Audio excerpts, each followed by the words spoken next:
lobes of liver, peritoneal folds, its relations. Now the lobes of liver. Lobes of liver can be classified into the two ways.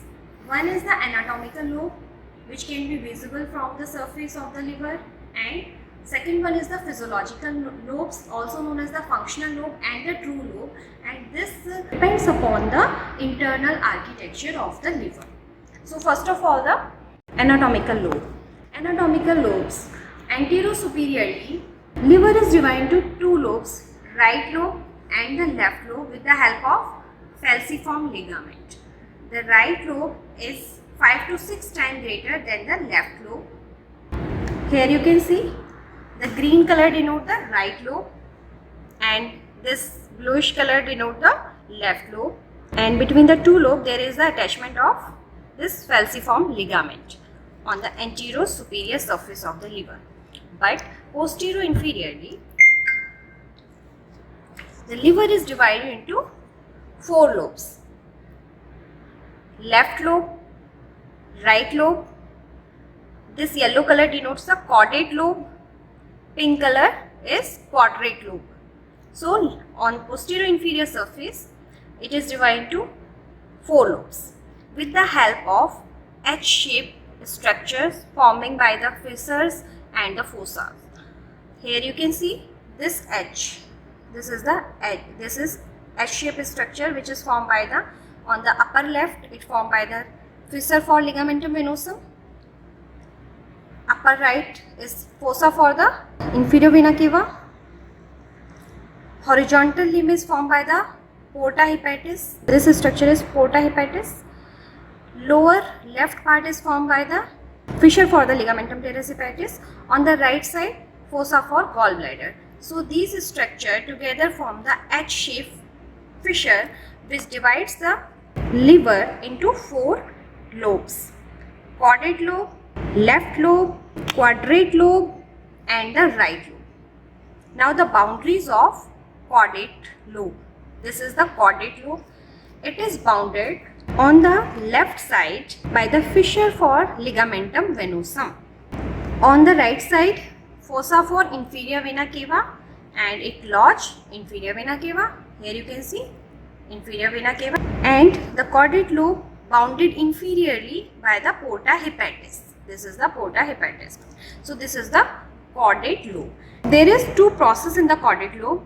One towards the left end, this process is known as papillary process, and one process towards the lower right end, and this process is known as caudate process, which connects the caudate lobe with the rest of the liver. So this is the caudate lobe. Now the quadrate lobe, this lobe is known as quadrate lobe and it is bounded on the left side by the fissure for ligamentum teres hepatis. On the right side, fossa for gallbladder. This is the fossa which draws the body of the gallbladder. Above by the porta hepatis. So this is the quadrate lobe. Now the physiological lobe. This is the normal anatomical position of the liver. The liver is divided into right and left lobe with the help of an imaginary plane known as the Cantel's plane, and it passes anteriorly from the groove for the inferior vena cava up to the cystic notch, and posterior inferiorly it passes from the left edge of inferior vena cava to middle of the fossa for gallbladder, and this imaginary line divides the liver into equal right and left half, and each half of the liver supplied by its own branch of the hepatic artery, portal vein and drained by branch of the hepatic duct. Here we can see the posteriorly the Cantel plane passes from the left edge of the inferior vena cava to the middle of the fossa for the gallbladder.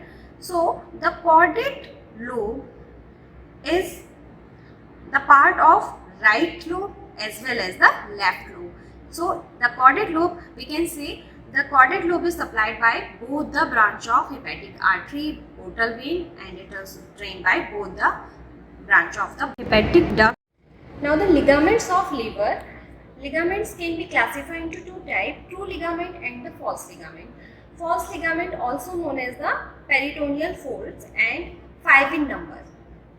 Falciform ligament, coronary ligament, right triangular ligament, left triangular ligament and lesser omentum.